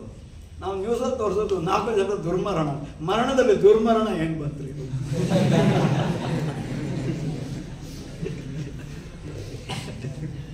ಅಲ್ಲ, ಮನೇಲೇ ಕೂತು ಮಲಗಿದ್ರೆ ಸದ್ಗತಿ. ಅದು ಸದ್ಗತಿನೇ. ವಾರಗಟ್ಟಲೆ ಯಾರು ಊಟ ಹಾಕಿರಲ್ಲ, ನೋಡ್ಕೊಳಕ್ಕೆ ಯಾರು ಇರಲ್ಲ. ದುಡ್ಡು ಅಂದರೆ ಮೂಲಲ್ಲಿ ಕೂತ್ಕೊಂಡು ಸತ್ರ ಸದ್ಗತಿ ಇದ್ದಾಗ. ಬದುಕಿನ ಮೇಲೆ ಮರಣಕ್ಕೆ ಅರ್ಥ ಅಲ್ವಾ? ನಾವು ಹೇಗೆ ಬದುಕಿದ್ವಿ ಅನ್ನೋದ್ರ ಮೇಲೆ ನಮ್ಮ ಮರಣಕ್ಕೊಂದು ಅರ್ಥ ಬರ್ತಿದೆ. ಮರಣಕ್ಕೇನಿದೆ ಅರ್ಥ? ನಾವೇನು ಬರೀಬೇಕು? ಕಾಂಟ್ರಾಕ್ಟರ್ ಅದೇ ಆಕ್ಸಿಡೆಂಟ್ ಆಗಿ ದುರ್ಮರಣ ಆದರೆ, ಈ ಥರ ಮಳೆ ಬಂದು ಕುಸಿತ ಆಗಿದ್ದು ಮರಣ, ನಾವೇನು ನ್ಯೂಸ್ ಹೆಂಗೆ ಹೇಳ್ಬೇಕು ಹೇಳಿ? ಈ ಥರ ಮಂತ್ರಿಗಳಿದ್ದಾಗ ಈ ಕಾಂಟ್ರಾಕ್ಟರ್ ಮೂಲಕ ಕಳಿಸಿದ ರೋಡಿಗೆ ಪಕ್ಕದಲ್ಲಿ ಕಟ್ಟದ ಕಾರಣಕ್ಕಾಗಿ ಈ ಮಳೆಯಲ್ಲಿ 4 ಜನ ಸತ್ತರು ಅಂತ ಹೇಳಬೇಕಲ್ವಾ? ಅನ್ಸಲ್ವಾ ನಿಮಗೆ? ಸತ್ಯ ಅದಲ್ವಾ? ಅಲ್ಲಿಗೆ ನಾವೇನು ಮಾಡ್ತೀವಿ, ಬುದ್ಧಿ ಕೊಟ್ಟಿದ್ದಾನೆ ಅಂತ ಹೇಳಿ ನಾವು ಸುಳ್ಳು ಮಾತಾಡೋದು ಕಲ್ತೀವಿ. ಅನ್ಸಲ್ವಾ? ಪ್ರಾಣಿಗಳು ಏನು ಬೇಕೋ ಅಷ್ಟನ್ನು ಎಕ್ಸ್ಪ್ರೆಸ್ ಮಾಡ್ತೀವಿ. ನಾವೇನು ಮಾಡ್ತೀವಿ, ನಿಮಗೇನು ಬೇಕೋ ಅದನ್ನು ಯೋಚನೆ ಮಾಡಿ ಹೇಳೋದನ್ನು ನಾನು ಕಲ್ತ್ಕೊಡ್ತೀನಿ. ಬೇಸಿಕಲಿ ಇದು ವ್ಯತ್ಯಾಸ ಬರೋದು. ಯಾವುದಕ್ಕೂ ಸರಿ 28 ಮತ್ತೆ ಭೇಟಿಯಾಗೋದು, ಸಿಗ್ತೇನೆ. ಮತ್ತೆ ನಿಮ್ಮ ಸಮಯ ಜಾಸ್ತಿ ತಗೊಳ್ಳೋದು ಬೇಡ. ಇನ್ನೇನು ಪ್ರಶ್ನೆ ಇದೆಯಾ? ಕೇಳಿ ಪರವಾಗಿಲ್ಲ. ಇವನು ಶುರು ಮಾಡಿದ್ರೆ ಇನ್ನು ಅರ್ಧ ಗಂಟೆ ಮಾತಾಡ್ತೇನೆ ಅಂತ ಗಾಬರಿ ಬೇಡ. 5 ನಿಮಿಷ ಅಂದರೆ 5 ನಿಮಿಷ ಮಾತಾಡ್ತೀನಿ. ನನಗೆ ಎರಡೂ ಗೊತ್ತಿದೆ. 10 ನಿಮಿಷ ಮಾತಾಡಿ ಹೋಗಿ ಅಂದಾಗಲೂ ಮಾತಾಡೋಕ್ಕಾಗಿದೆ, 2 ಗಂಟೆ ಮಾತಾಡಿದ್ರೂ ಆಗ್ತದೆ. ವಿಷಯ ಇರಬೇಕಷ್ಟೆ. ಎನಿವೆ, ನಿಮ್ಮ ಜನರೇಷನ್ ಬಂದಾಗ ದುಡ್ಡಿನೊಟ್ಟಿಗೆ ಮಿಕ್ಕದ್ದು ಬಂದರೆ ಅಕ್ಕಿ ಸಿಗಲ್ಲ. ಇವಾಗ ಒಳ್ಳೆ ಅಕ್ಕಿ ಸಿಗಲ್ಲ, ಒಳ್ಳೆ ಅಡಿಕೆ ಸಿಗುತ್ತೆ. ಏನು ಮಾಡ್ತೀರಿ? ಅಡಿಕೆ ಒಳ್ಳೇದು ಸಿಗುತ್ತೆ, ಅಕ್ಕಿ ಒಳ್ಳೇದು ಸಿಗಲ್ಲ. ಯಾಕಂದರೆ ಗದ್ದೆ ಮಾಡೋರು ಯಾರಿದ್ದಾರೆ? ಯಾವ ಊರವ್ರು ಇದ್ದೀರಿ? ಯಾರು ಇಲ್ವೇನು? ಗದ್ದೆ ಕಮ್ಮಿ ಮಾಡೋದು ಕಮ್ಮಿ. ಯಾಕಂದರೆ ಕೆಲಸಕ್ಕೆ ಜನ ಸಿಕ್ಕಲ್ಲ. ಔಷಧ ದಿನ ಹೊಡಿಬೇಕು ಅಲ್ವಾ? ನೆಲಕ್ಕೆ ಅಭ್ಯಾಸ ಮಾಡಿಸ್ಬಿಟ್ಟಿದ್ದೀವಿ ನಾವು. ಅಂದರೆ ಔಷಧನ ನಾವು ಅಭ್ಯಾಸ ಮಾಡಿಸ್ಬಿಟ್ಟಿದ್ದೀವಿ. ಬೆಳೆ ಕಮ್ಮಿ ಬರುತ್ತೆ ಅನ್ನೋ ಥರದಲ್ಲಿ ಅಭ್ಯಾಸ. ಅದು ಏನಾಗಿದೆ, ಅದು ಒಂದಕ್ಕೊಂದಕ್ಕೆ ಸೈಕಲ್ ಅದು. ಅವರು ಕೂಡ ಬೀಜ ತಗೊಂಡು ಹಾಕಿದ್ರೆ ಆ ಔಷಧ ಹೊಡೆದೇ ಬರೋದೇ ಇಲ್ಲ, ಉಳಿಯೋದೇ ಇಲ್ಲ. ಅಂದರೆ ಅವರು ಬೀಜ ಸೃಷ್ಟಿ ಮಾಡಬೇಕಾದ್ರೇನೆ ಔಷಧ ಮಾರಾಟದಲ್ಲಿ ಇಟ್ಕೊಂಡಿರ್ತಾರೆ. ತಿನ್ನೋ ಮನುಷ್ಯನ ಮರೆತುಬಿಟ್ಟಿದ್ದೀವಿ ನಾವು. ಅರ್ಥ ಆಯ್ತಾ ನಾನು ನಿಮಗೆ ಹೇಳ್ತಾ ಇರೋದು? ತಿನ್ನೋ ಮನುಷ್ಯನ ಮರೆತು ನಾವು ಭತ್ತ ಬೆಳಿತೀವಿ. ಯಾಕಪ್ಪ ಬೆಳಿತೀವಿ? ತಿನ್ನೋದಕ್ಕೆ ಬೆಳೀತಾ ಇದ್ದೀವಿ ಅಂತ. ತಿನ್ನೋ ಮನುಷ್ಯನೇ ಅದರ ಪಾತ್ರ ಇಲ್ಲ ಅದರಲ್ಲಿ. ಈಗ ನೋಡಿ, ಜನರಿಕ್ ಮೆಡಿಸನ್ ಅಂದರೆ ನೀವು ಫಿಸಿಷಿಯನ್ ಹತ್ರ ಹೋಗಿ ಕೇಳಿ, ಸರ್ ಜನರಿಕ್ ಮೆಡಿಸನ್ನಲ್ಲಿ ಮಾತ್ರ ತೊಗೊಂಡ್ರೆ ಸರ್ ಹೋಗೋದು, ಇಲ್ಲ ರೀ ಚೆನ್ನಾಗಿರಲ್ಲ, ಏನು ಬಿಲ್ ಹೋಗಿ ತಗೊಳ್ಳಿ, ಅಪೋಲಲ್ಲಿ ತಗೊಳ್ಳಿ, ಇನ್ನೊಂದು ಕಡೆ ತಗೊಳ್ಳಿ ಅಂತಾರೆ. ಅಂದರೆ ನಾವೆಲ್ಲೋ ಒಂದು ಕಡೆ ನಮಗೇನಾಗಿದೆ ಅಂತಂದರೆ ದುಡ್ಡು ದುಡ್ಡು ದುಡ್ಡು ಅನ್ನೋದಿದೆಯಲ್ಲ, ಅದು ಬಹಳ ದೊಡ್ಡ ವಿಷಯವಾಗ್ಬೋದಿದೆ. ದುಡ್ಡಿನ ಬಗ್ಗೆ ಸ್ಪಷ್ಟವಾಗಿ ತಿಳ್ಕೊಳ್ಳೋಣ. ಅದರ ದುಡ್ಡೇನಿದ್ರು ಪ್ರಯೋಜನಕ್ಕೆ ಅನ್ನೋದ್ರ ಬಗ್ಗೆನೂ ಸ್ಪಷ್ಟ ಇರಲಿ ಅಂತ ಅಲ್ವಾ? ನಮ್ಮ ಪ್ರಯೋಜನಕ್ಕೆ ಬರೋದು ದುಡ್ಡಿಗೆ ಅರ್ಥನೇ ಇಲ್ಲ. ನೋಡ್ತೀನಿ ಇನ್ನೊಮ್ಮೆ ಆಗಲಿ. ಇಂಟ್ರಾಕ್ಟ್ ಮಾಡಲಿಕ್ಕೆ ಸಮಸ್ಯೆ ಇಲ್ಲ. ನೋಡೋಣ ಮತ್ತೆ ಅವಕಾಶ ಆದರೆ.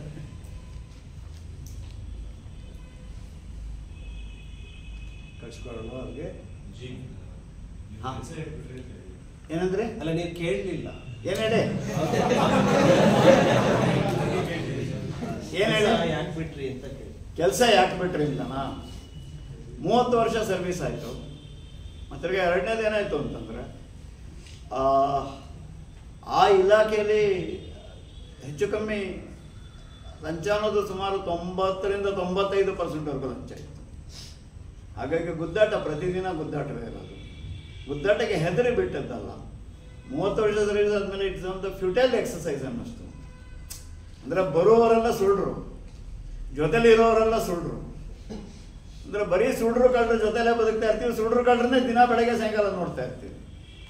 ಅದು ಎಲ್ಲೋ ಒಂದು ಕಡೆ ಮೈಗೆ ಮೆತ್ಕೊಳ್ತದೇನೋ ಅನ್ನೋ ಒಂದು ಥರದ ಅಸಹ್ಯ ಶುರುವಾಯಿತು. ಫೈನಲ್ ಆಗಿ ಸಾಕೇನೋ ಅಂತ ಅನ್ಸುತ್ತೆ. ಜೊತೆಗೆ ಈ ಕಡೆ ಸ್ವಲ್ಪ ಸೆಳೆತಾ ಇತ್ತು. ಅಂದರೆ ಅಮೆಚೂರ್ ಥಿಯೇಟರ್ ಮೇಲೆ ನಾಟಕ ಮಾಡ್ತಾ ಇದ್ದೆ. ಹಾಗಾಗಿ ನಾಟಕದ್ದು ಸ್ವಲ್ಪ ಸೆಳೆತಾ ಇತ್ತು. ಮತ್ತು ಸೀರಿಯಲ್ ಪ್ರಪಂಚದಲ್ಲಿ ಸ್ವಲ್ಪ ಪರಿಚಯ ಆಗಿದ್ದೆ. ಹಾಗಾಗಿ ಇಲ್ಲಿ ಯಾವುದೋ ಒಂದು ಅವಕಾಶ ಆಯಿತು. ಹಾಗಾಗಿ ಸ್ವಲ್ಪ ಸ್ವತಂತ್ರವಾಗಿ ಏನಾದರೂ ಮಾಡಬಹುದೇನೋ ಅಂತ. ಮತ್ತು ಎರಡನೇದು, ಆದಾಯ ತೆರಿಗೆ ಇಲಾಖೆಯಲ್ಲಿ ಡೆಪ್ಯೂಟಿ ಕಮಿಷನರ್ ಅಂತ ಹೇಳಿ ನಾನು ಹೋಗ್ತಾ ಇದ್ದಂಗೆನೇ ಪಾಪ ಭಾಳ ಗೌರವದಿಂದ ನೋಡೋರು, ಚೇರ್ ಹಾಕೋರು, ಎಲ್ಲ ಹಾಕೋರು. ಇದು ಬಿಟ್ಟ ಮೇಲೂ ಯಾರೋ ಚೇರ್ ಹಾಕಬಹುದಾ? ಆ ಯೋಗ್ಯತೆ ಬೆಳೆಸ್ಕೊಳ್ಳೋಕೆ ಸಾಧ್ಯನಾ? ಅಥವಾ ಆ ಹುದ್ದೆಯಿಂದ ಕೊಡ್ತಾರೆ. ಯಾಕೆ ಗೊತ್ತಾ ನನಗೆ? ಇವಾಗ ಶನಿದೇವರಿಗೆ ಪೂಜೆ ಮಾಡ್ತೀವಿ ನಾವು, ಬೇರೆ ದೇವರಿಗೆ ತಲೆ ಕೆಡಿಸ್ಕೊಳ್ಳಲ್ಲ. ಯಾಕಂದರೆ ತೊಂದರೆ ಕೊಡ್ತಾನೆ ಅಂತ ಅಲ್ವಾ? ಹಾಗಾಗಿ ನನಗೆ ಹೇಳಿದ್ದು ಶನಿದೇವರು ದೇವರು ಅಂತಾನೆ ಅನಿಸಿಲ್ಲ ನನಗೆ. ಏನೂ ಸಹಾಯ ಮಾಡದೇ ಇರೋ ದೇವರಿಗೆ ಪೂಜೆ ಮಾಡೋ ಸ್ಥಿತಿ ಆದರೆ ಸೃಷ್ಟಿಸಿದ್ದು ಸಾರ್ಥಕ ಅಂತ ಅಲ್ವಾ? ಶನಿಗೆ ಪೂಜೆ ಮಾಡ್ತಾರೆ, ಮಾಡದೆ ಏನು ಮಾಡ್ತಾರೆ. ಹಾಗಾಗಿ ಆ ವೃತ್ತಿ ಬಿಟ್ಟ ನಂತರವೂ ಬದುಕಲಿಕ್ಕೆ ಸಾಧ್ಯ. ಒಂದು. ಎರಡನೇದು, ಡಿಟ್ಯಾಚ್ಮೆಂಟ್ ಎಲ್ಲೋ ಒಂದು ಕಡೆ ಬರದಲ್ಲೇ ಇದ್ದರೆ ಅದರ ಭಾಗನೇ ಆಗಿ ಹೋಗ್ತೇವೆ. ಯಾವುದ್ರದ್ದು ಈ ಕಳ್ತನದ ಜೊತೆ ಕಳೆದು ಅದರ ಭಾಗನೇ ಆಗಿ ಹೋಗ್ತೇವೆ ನಾವು ಅಂತ. ಎಲ್ಲ ಒಂದು ಕಡೆ ದೃಷ್ಟಿಕೋನದಲ್ಲೇ ಕಳ್ತನ ಸೇರಿ ಬಿಡ್ತಾನಂತ. ಆಮೇಲೆ ಅಫ್ಕೋರ್ಸ್ ಕೊನೆಯದೊಂದು ಸಣ್ಣದೊಂದು ಅನೆಕ್ಡೋಟ್ ಹೇಳಿಬಿಡ್ತೀನಿ ನಿಮಗೆ. ಈ ಕನ್ಫೆಷನ್ಸ್ ಗೊತ್ತಿದೆಯಾ? ಕನ್ಫೆಷನ್ಸ್ ಅಂದರೆ ಏನು ಅಂತ ಗೊತ್ತಿದೆಯಾ? ಪ್ರಾಯಶ್ಚಿತ್ತವನ್ನು ಕ್ರಿಶ್ಚಿಯನ್ ಕಮ್ಯುನಿಟಿನಲ್ಲಿ ಇದೆ, ಕೇಳಿದ್ದೀರಾ ಏನಾದ್ರೂ? ಫಾದರ್ ಹತ್ರ ಹೋಗಿ ಹೇಳ್ಕೊಳ್ತಾರಲ್ಲ ಫಾದರ್. ಅಂದರೆ ಅಲ್ಲಿ ಕ್ರಿಶ್ಚಿಯನ್ ಕಮ್ಯುನಿಟಿಯಲ್ಲಿ ಇದೆ. ಅಲ್ಲಿ ನೋಡಿ, ನಮ್ಮಲ್ಲಿ ಒಂದಿದೆ ನೋಡಿ. ಹಿಂದೂ ಸಂಸ್ಕೃತಿಯಲ್ಲಿ ಏನು ಹೇಳ್ತೇವೆ ಗೊತ್ತಾ? ಯಾವುದು ಪಾಪಕ್ಕೆ ನಮ್ಮಲ್ಲಿರೋದೇನು ಅಂತಂದರೆ ಇದು ಯಾವುದು ಕ್ಷಮೆ ಅನ್ನೋ ಪ್ರಶ್ನೆ ಬರೋಲ್ಲ. ಯಾವುದೋ ಒಂದು ಪ್ರಾಯಶ್ಚಿತ್ತದ ಕಾನ್ಸೆಪ್ಟಲ್ಲೇ ಕೊಡುತ್ತೆ. ಅಂದರೆ ಮಾಡಿದ ಕರ್ಮ ನಾನು ಅನುಭವಿಸ್ಲೇಬೇಕು ಏನು. ಅವಲ್ಲಿ ಆ ಕಮ್ಯುನಿಟಿನಲ್ಲಿ ಚೆನ್ನಾಗಿದೆ. ನೀವೇನು ಅಂದರೆ ಒಂದು ಪಾಪ ಕೆಲಸ ಮಾಡಿದ ಮೇಲೆ ಕನ್ಫೆಸ್ ಮಾಡ್ಕೊಂಡ್ಬಿಟ್ರೆ ಅಲ್ಲಿವರೆಗೂ ಸ್ವಚ್ಛ ಆಗೋದ್ರಿ. ಅದೇ ನಾಳೆಯಿಂದ ಹೊಸ್ತು ಮಾಡ್ಬೋದು. ನಮ್ಮಲ್ಲಿ ಹಾಗಲ್ಲ. ಅರ್ಥವಾಯ್ತಾ ನಾನು ಹೇಳ್ತಾ ಇರೋದು? ನಮ್ಮಲ್ಲಿ ಹಾಗಲ್ಲ. ಅದು ಇದೆಯಲ್ಲ, ಅದಕ್ಕೆ ನಮ್ಮಲ್ಲಿ ಇದು ಹೇಳ್ತಿಲ್ಲ, ಗಂಗೆ ಹೋಗಿ ಸ್ನಾನ ಮಾಡಿದ್ರೆ ಪಾಪ ಎಲ್ಲ ಕಳೆಯುತ್ತೆ ಅಂತ. ಅದಕ್ಕೆ ಯಾರೋ ನಮ್ಮ ಇದರಲ್ಲಿ ಒಬ್ಬರು ಬರೆದಿದ್ದಾರೆ ಅದನ್ನು ಅಂತೇಳಿ. ಇವರು ಹೋಗ್ತಾರೆ ಗಂಗೆ ದಂಡೆಗೆ ಹೋಗ್ತಾರೆ ಅಂತ ಇಟ್ಕೊಳ್ಳಿ. ಹಾಕೊಂಡಿರೋ ಶರ್ಟು ಗಿರಟು ಎಲ್ಲ ತೆಗೆದು ಅಲ್ಲಿ ಇಡ್ತಾರೆ. ಕುತ್ತಿಗೆ ಚೈನ್ ತೆಗೆದಿಡ್ತಾರೆ, ಉಂಗುರ ತೆಗೆದಿಡ್ತಾರೆ, ಹೊಸ ಚಪ್ಪಲಿ ಅದು ತೆಗೆದಿಟ್ಟಿರ್ತಾರೆ, ಸಿಲ್ಕ್ ಜುಬ್ಬ ಇರ್ಬೋದು, ಇನ್ನೊಂದು ಅವ್ರು ಯಾರೋ ಜರಿ ಸೀರೆ ಎಲ್ಲವನ್ನೂ ತೆಗೆದಿಡ್ತಾರೆ. ಅದಕ್ಕೆ ನಮ್ಮ ಪಾಪ ಎಲ್ಲ ಅಲ್ಲೇ ಕೂತಿರುತ್ತೆ. ನಾವು ಬೆತ್ತಲ ಹುಡುಗ ಮುಳುಗ್ತೀವಿ. ಅಂದರೆ ವಾಪಸ್ ಬಂದಿದ್ದಿಷ್ಟು ನಾವು ಹಾಕೋತೀವಿ, ಮತ್ತೆ ಪಾಪ ನಮ್ಮ ಹೆಗಲ ಮೇಲೆ ಇರ್ತದೆ. ಅದೆಲ್ಲಿ ಗಂಗಾ ಹಿಡಿಗೆ ಹೋಯ್ತಾ ಅದು ಹೋಗಲಿಲ್ಲ. ಆ ಕ್ರಿಶ್ಚಿಯನ್ ಕಮ್ಯುನಿಟಿಯಲ್ಲಿ ಆ ಥರ ಇದೆ ಅಂತ ಕನ್ಫೆಷನ್ ಅಂತ. ಪಾತ್ರೆ ಹತ್ರ ಹೋಗಿ ಕತೆ ಅವ ಕನ್ಫೆಸ್ ಹೇಳೋದು, ಸ್ವಾಮಿ ಹಿಂಗೆ ಮಾಡಿದೆ ಹಿಂಗೆ ಮಾಡಿದೆ. ಪಾತ್ರೆ ಹೇಳ್ತಾರೆ, ಸಮಾಧಾನ ಹೇಳ್ತಾರೆ, ಕಳಿಸ್ತಾರೆ. ಹೀಗೆ ಒಬ್ಬ ಹಳೆ ಪಾತ್ರೆ ಕೂತಿದ್ನಂತ ಅಂದರೆ 20 ವರ್ಷ ಪಾತ್ರೆ ಕೆಲಸ ಮಾಡಿ ಕಾಣಿಸ್ತಾರೆ. ಇವಾಗ ಹೊಸದಾದ ಒಬ್ಬ ಕಳ್ಳ ಅವನ ಹತ್ರ ಹೋದ್ನಂತೆ ಕನ್ಫೆಸ್ ಮಾಡೋದಕ್ಕೆ. ಗುರುಗಳೇ, ನಾನು ಹೀಗೆ ಕಳ್ತನ ಮಾಡಿದೆ ಅಂತ. ಪಾತ್ರೆ ತಲೆ ಏನು ಯೋಚನೆ ಮಾಡ್ತಾ ಇತ್ತು ಗೊತ್ತಾ? ಅಯ್ಯೋ ದಡ್ಡ, ಇನ್ನೂ ಎಷ್ಟು ಚೆನ್ನಾಗಿ ಮಾಡ್ಬೋದಿತ್ತು ಈ ಕಳ್ತನ. ಯಾಕಂದ್ರೆ ಅದನ್ನು ಮೀರಿದ ಕಳ್ತನಗಳನ್ನು ಅವನು ಕೇಳಿಬಿಟ್ಟಿದ್ದಾನೆ. ಅದಕ್ಕೆ ಈ ದಡ್ಡ ಈ ಹೊಸ ಕಳ್ಳ ಅವನಿಗೆ ದಡ್ಡನ ಥರ ಕಾಣಿಸ್ತಾನೆ. ಇದನ್ನ ಹಿಂಗೆ ಮಾಡ್ಬೋದಿತ್ತು, ನೀನು ಯಾಕೆ ಹಂಗೆ ಮಾಡಿದೆ ಅಂತ ಅವನ ತಲೆಯಲ್ಲಿ. ತಕ್ಷಣ ಪಾತ್ರೆಗೆ ಅನ್ಸುತ್ತಂತೆ, ಕಳ್ಳನಿಗಿಂತ ದೊಡ್ಡ ಕಳ್ಳ ಆಗೋತ್ತ ನಾನು ಅಲ್ವಾ? ಅಂದರೆ ನೀವು ಕೇಳಿದ್ರಲ್ಲ ಯೋಗ್ಯತೆ ಅಂತ, ಭಾವದಲ್ಲಿ ಅದರ ಭಾಗ ನಾವು ಆಗ್ತಾ ಇದ್ದಂಗೆ ವೈಯಕ್ತಿಕವಾಗಿ ನಾವು ಯೋಗ್ಯತೆ ಕಳ್ಕೊತಾ ಹೋಗ್ತೀವಿ, ನಾವು ಅಯೋಗ್ಯರಾಗ್ತಾ ಹೋಗ್ತೀವಿ. ಭಾವ ಅದರಲ್ಲಿ ಅದನ್ನು ನಾನೆಲ್ಲ ಒಂದು ಕಡೆ ಮೆಚ್ಚೋದಕ್ಕೆ ಶುರು ಮಾಡಿಬಿಡ್ತೀನಿ. ಇವಾಗ ನೋಡಿ, ಸಿ ವಿ ನಾಗೇಶ್ ಹತ್ರ ಹೋಗ್ಬಿಟ್ರೆ ಯಾವ ಕೇಸ್ ಹತ್ರ ಉಳಿಸ್ಬಿಡ್ತಾರೆ. ನಿಮಗೆ ಸಿ ವಿ ನಾಗೇಶ್ ಹೆಸರು ಗೊತ್ತಿರ್ಲಿಕ್ಕಲ್ಲ, ಕಾಣುತ್ತೆ, ಕ್ರಿಮಿನಲ್ ಅಡ್ವೊಕೇಟು. ಇವಾಗ ಇದು ನ್ಯೂಸಲ್ಲಿ ಇರುವಂಥ ಎಲ್ಲ ಕಳ್ಳರು ಅವ್ರ ಹತ್ರನೇ ಹೋಗ್ತಾರೆ. ಗ್ರೇಟ್ ಅಡ್ವೊಕೇಟು, ಕಳ್ಳರನ್ನೆಲ್ಲ ಉಳಿಸ್ತಾರೆ ಅಂತ. ಎಲ್ಲಾದರೂ ಒಂದು ಕಡೆ ಯಾವ ಸಮಾಜದಲ್ಲಿ ಕಳ್ಳರನ್ನು ಶಿಕ್ಷಿಸೋವನು ಸರಿನಾ, ಕಳ್ಳರನ್ನು ಉಳಿಸೋವನು ಸರಿನಾ? ಹಾಂ, ನಾವು ಯಾವ ಮಟ್ಟಕ್ಕೆ ಬಂದ್ಬಿಟ್ಟಿದ್ದೀವಿ? ಏನು ಗುರು ಅವನು 4 ಮನೆ ತಲೆ ಹೊಡೆದ್ರು ನೋಡಿ ಎಷ್ಟು ಆರಾಮಾಗಿದ್ದಾನೆ. ಅದು ನಮಗೆ ದೊಡ್ಡ ಸ್ಥಿತಿ ಆಗಿದೆ. ಅಲ್ಲಿಗೆಲ್ಲೋ ಒಂದು ಕಡೆ ನಾವು ರಾವಣಾಸುರನ್ನ ಬಹಳ ಅದ್ಭುತವಾಗಿ ನೋಡ್ತಾ ಇದ್ದೀವಿ. ರಾಮ ಸಿಂಪಲ್ ಆಗಿರ್ತಾನೆ, ಮರೆತುಬಿಡ್ತೀವಿ. ರಾವಣಾಸುರಂದು ಒಂಥರ ಅಟ್ಟಹಾಸ ಕಾಣ್ತದೆ, ಹಾಗಾಗಿ ಅದರಲ್ಲಿ ನಮಗೆ ಇಮೇಜ್ ಹೊಡ್ತಿದೆ ಅಂತ. ಅದರ ಮಗ ರಾವಣಾಸುರ ಆಗಲ್ಲ ಅಂತ ಯಾರಾದರೂ ಅಪ್ಪನ ಕೇಳಿ ಬೇಡ ಬೇಡ ಬೇಡ ಬೇಡ ಅಂತ ಹೇಳ್ತಾರೆ ಅಲ್ವಾ? ಅಲ್ಲಿಗೆಲ್ಲೋ ಒಂದು ಕಡೆ ಯೋಗ್ಯತೆ ಅಂದರೆ ಏನು ಅಂತಂದರೆ, ನನ್ನ ಮಗ ಹೀಗೆ ಇರಲಿ. ಅಫ್ಕೋರ್ಸ್ ನಾನು ಯಾವುದೋ ಒಂದು ತಂದೆ ತಾಯಂದ್ರ ಸಭೆಯಲ್ಲಿ ಇದೊಂದು ಮಾತು ಕೇಳಿದ್ದೆ. ಏನು ಅಂತಂದರೆ, ಅವ್ರ ಥರ ಆಗಿ ಇವ್ರ ಥರ ಆಗಿ ಅಂತ ಮಕ್ಕಳಿಗೆ ಹೇಳ್ತೀರಿ, ನೀವು ಯಾವತ್ತು ಮಗನಿಗೆ ನನ್ನ ಥರ ಆಗುವಂತ ಅಪ್ಪ ಹೇಳೋದು ಅಂತ. ಆ ಯೋಗ್ಯತೆ ಅಪ್ಪ ಬೆಳೆಸ್ಕೋಬೇಕಲ್ವಾ? ಮಗನಿಗೇನು ವಿಶೇಷತೆ ಅನ್ನೋ ಥರ ಆಗು, ವಿವೇಕಾನಂದ ಥರ ಆಗು, ಯಾಕೆ ಹೇಳಬೇಕು? ಅಪ್ಪನಿಗೆ ತಾಕತ್ತಿದ್ರೆ ಹೇಳಬೇಕು, ನೋಡ ನೀನೇನು ಆಗ್ತಿದ್ರು ಪರವಾಗಿಲ್ಲ, ನನ್ನ ಥರ ಆಗು. ಎಷ್ಟು ಅಪ್ಪಂದ್ರೆ ಹೇಳ್ತಾರಪ್ಪ, ಅಮ್ಮನೇ ಫಸ್ಟ್ ಹೇಳ್ತಾರೆ, ಸದ್ಯ ಇವ್ರ ಥರ ಆಗಬೇಡ ಅಂತ ಅಲ್ವಾ? ಒಬ್ಬನ ಅನುಭವಿಸಿದ್ದೆ ಸಾಕಾಗಿದೆ, ನೀನು ಅದೇ ಆಗ್ಬಿಟ್ರೆ.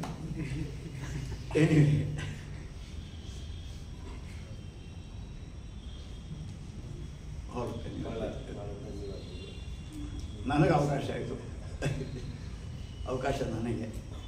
ಯಾಕಂದರೆ ಈ ವಯಸ್ಸಿನೊಟ್ಟಿಗೆ ಮಾತಾಡೋದಿದೆಯಲ್ಲ, ಅದು ಮುಖ್ಯ ಆಗತ್ತೆ. ವಯಸ್ಸು ಹುಡುಗರು ಅನ್ನೋಕ್ಕಿಂತ ಆ ವಯಸ್ಸನ್ನು ಅಡ್ರೆಸ್ ಮಾಡ್ತೀವಲ್ಲ. ಮತ್ತೆ ಅವ್ರಿಗೆ ಪ್ರಶ್ನೆಗಳು ಬಹಳ ಇರ್ತದೆ, ಕೇಳ್ಬೋದಪ್ಪ, ಕೇಳಿ. ಇವತ್ತಲ್ದಿರ ಅವತ್ತಾರು ಕೇಳಿ, ನನಗೇನು ಸಮಸ್ಯೆ ಏನಿಲ್ಲ. ಆದರೆ ಒಂದೇನು ಅಂತಂದರೆ, ಕೊಡೋ ಉತ್ತರ ಭಾಳ ನೇರ ಕೆಟ್ಟದಾಗಿದ್ರೆ ಬೇಜಾರು ಮಾಡ್ಕೋಬೇಕು ಅಷ್ಟೇ. ಯಾಕಂದರೆ ಅಲ್ಲಿಂದ ಕರೆಸಿ ಗೌರವದಿಂದ ಚೇರ್ ಹಾಕೊಳ್ಸಿದ್ರೆ ಮುಖಾಮುಖಿ ನೋಡೋಲ್ಲ, ಬಾಯಿಗೆ ಬಂದದ್ದು ಮಾತಾಡಿ ಹೋಗ್ತಾನೆ. ಅಂದರೆ ಏನಾಗತ್ತೆ ಅಂತಂದರೆ, ಬದುಕಿನಲ್ಲಿ ಸಭ್ಯತೆ ಬೇಕು. ಮಾತಿನಲ್ಲಿ ಕೆಟ್ಟ ಪದ ಉಪಯೋಗಿಸಿದ್ರೆ ಸಾಕಷ್ಟೇ. ಸತ್ಯ ಹೇಳಲಿಕ್ಕೆ ಸತ್ಯ ಕಠೋರವಾದ ಸತ್ಯ, ಕಠೋರವಾದ ಸತ್ಯ, ಅದಕ್ಕೇನು ಮಾಡೋಕ್ಕಾಗುತ್ತೆ? ಸತ್ಯವನ್ನೇ ಹೇಳಿದ ಬದುಕಿದ್ರೆ ಹೇಗಾಗುತ್ತೆ ಅಲ್ವಾ? ಬರೀ ಸುಳ್ಳಿನ ಮೇಲೆ ಹೇಗೆ ಬದುಕಬೇಕಾಗುತ್ತೆ? ನೋಡಿ, ನಮ್ಮಲ್ಲಿ ಟಿ ವಿಗಳನ್ನ ಈಗ ಕೊಡಿಸಿ, ಇಲ್ಲಿ ಅವಕಾಶ ಎಲ್ಲ ಮನೆಗಳಿಗೆ ಹೋದಾಗ ನೀವು ನೋಡ್ತಿರಲ್ಲ ಟಿ ವಿ ನ್ಯೂಸ್ಗಳಲ್ಲಿ. ಅಂತಂಥ ಕಳ್ತನ ಮಾಡಿದ ಮೇಲೂ ಏನು ಅಂತಾರೆ ಅವ್ರು ಹೇಳೋದು, ಕಾನೂನುಬದ್ಧವಾಗಿ ಮಾತ್ರ ಮಾಡಿದ್ದೇವೆ ಅಂತಾರೆ. ಅಂದರೆ ಕಾನೂನು ಮಾಡೋದೇ ನಾನು ಅಲ್ಲ, ಕಾನೂನು ಬರೆಯೋದೇ ನಾನು. ನನಗೆ ಬೇಕಾದ ಕಾನೂನು ಬರ್ಕೊಂಡು ನಾನು ಕಾನೂನುಬದ್ಧವಾಗಿ ಮಾಡ್ತೇನೆ ಅಲ್ವಾ? ಮತ್ತೆ ಒಂಥರ ಬೋಗಸ್ ಆದ ಸಮಾಜದಲ್ಲಿದ್ದೀವಿ. ಪ್ರಾಯಶಃ ನಿಮ್ಮ ಜನ್ರೇಷನ್ ಯೋಚನೆ ಮಾಡಬೇಕಾಗ್ತದೆ. ಬೋಗಸ್ ಸಮಾಜದಿಂದ ಸ್ವಲ್ಪ ನಿಜವಾದ ಸಮಾಜದಲ್ಲಿ ಬದುಕೋದಕ್ಕೆ ಇರ್ರೆಲೆವೆಂಟ್ ಆಗ್ತಾ ಹೋಗ್ಬೇಕು ಕಳ್ಳರು. ಇವಾಗ ನನಗೆ ಯಾರಾದರೂ ಸಭೆ ಕರೆದ್ರೆ ನಾನು ಫಸ್ಟ್ ಕೇಳೋ ಪ್ರಶ್ನೆ, ಯಾರ ಜೊತೆ ನಾನು ಕೂರಿಸ್ತೀರಿ ಅಂತ. ಅಂದರೆ ನನ್ನ ಜೊತೆಗೆ ಇನ್ಯಾರಿದ್ದಾರೆ ಚೀಫ್ ಗೆಸ್ಟು ಅಂತ. ಆ ಹೆಸರುಗಳು ಕೇಳ್ಕೊಂಡು ನಂತರ ನಾನು ಹೋಗ್ತೇನೆ. ಯಾಕೆ ಗೊತ್ತಾ? ಅಸಹ್ಯ, ಯಾರ್ಯಾರ ಜೊತೆ ನಾವು ಕೂತ್ಕೊಂಡು ಹೆಂಗ್ರಿ ಫೋಟೋ ತೆಗೆಸ್ಕೊತೀವಿ ಅಲ್ವಾ? ಅದು ಏನೇನೋ ಮಾಡಿರ್ತಾರಪ್ಪ ಅವ್ರು ಯಾವ್ಯಾವುದೋ ಕಾರಣಕ್ಕೆ ನೀವು ಟಿ ವಿನಲ್ಲಿ ಬರ್ತಾ ಇರ್ತಾರೆ ಅವ್ರು ದೊಡ್ಡ ಮನುಷ್ಯರು ಯಾವುದೋ ಮಂತ್ರಿ ಅಂತಾರೆ. ಮಂತ್ರಿ ಯಾರ್ಯಾರನ್ನ ಮಂತ್ರಿ ಮಾಡಿದ್ದೀವಿ ಹಾಗಂತ ಅವರೆಲ್ಲ ಒಳ್ಳೆಯವ್ರಾಗ್ತಾರ? ಕೀಚಕನೋ ರಾಜನೇ ಅಲ್ವಾ? ಹಾಗಂತೇಳಿ ಉದಾಹರಣೆನೇ ಅಲ್ಲ, ಉದಾಹರಣೆ ಅಲ್ಲ. ಕೀಚಕನ ಜೊತೆ ಏನಂತ ಗುರುತಿಸ್ಕೊತೀವಿ ಅಲ್ವಾ? ಆಗಬಾರ್ದಲ್ಲ. ಆಯುಷ್ಯ ನೋಡಿ ಆ ದೃಷ್ಟಿಕೋನ ಬೆಳೆಸ್ಕೊಳ್ಳೋದು ವಾಸಿ ಆಗ್ತದೆ.